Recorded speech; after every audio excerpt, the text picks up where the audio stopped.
Assalamualaikum warahmatullahi wabarakatuh. Perkenalkan, saya Eko Martopo. Saya peserta Latsar golongan 2 angkatan 18 tahun 2022. Di sini saya akan menjelaskan tentang pelayanan publik yang berkualitas dan bebas dari korupsi, kolusi, dan nepotisme.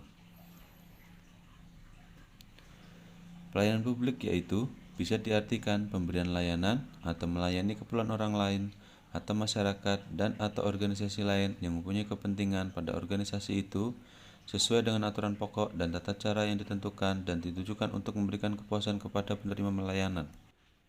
9 prinsip dalam pelayanan publik. Yang pertama, partisipatif, yaitu pemerintah perlu melibatkan masyarakat dalam merencanakan, melaksanakan, dan mengevaluasi hasilnya. Yang kedua, transparan.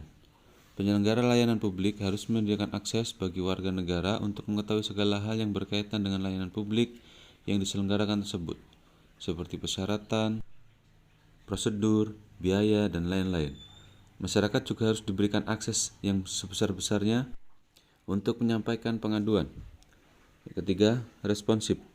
Pemerintah wajib mendengar dan memenuhi tuntutan kebutuhan warga negaranya, tidak hanya terkait bentuk dan jenis pelayanan publik yang dibutuhkan, akan tetapi juga terkait dengan mekanisme penyelenggara layanan, jam pelayanan, prosedur, dan biaya penyelenggara pelayanan. Yang keempat, tidak diskriminatif, di mana pelayanan publik yang diselenggarakan oleh pemerintah tidak boleh dibedakan antar suatu warga negara dengan warga negara lain. Yang kelima, mudah dan murah. Mudah artinya berbagai persyaratan yang dibutuhkan masuk akal dan mudah untuk dipenuhi. Murah, biaya yang dibutuhkan oleh masyarakat untuk mendapatkan layanan tersebut terjangkau oleh seluruh warga negara. 6. Efektif dan efisien. Penyelenggaraan pelayanan publik harus mampu mewujudkan tujuan-tujuan yang hendak dicapainya dan dilakukan dengan prosedur yang sederhana, tenaga kerja yang sedikit, dan biaya yang murah. 7. Aksesibilitas. Pelayanan publik yang diselenggarakan oleh pemerintah harus dapat dijangkau oleh warga negara yang membutuhkan dalam arti fisik dan non-fisik. 8. Akuntabel. Penyelenggara pelayanan publik harus dilakukan dengan menggunakan fasilitas dan SDM yang dibiayai oleh warga negara melalui pajak yang mereka bayar. 9. Berkeadilan. Salah satu tujuan yang penting adalah melindungi warga negara dari praktik buruk dari warga negara lain. Demikian prinsip dalam pelayanan publik.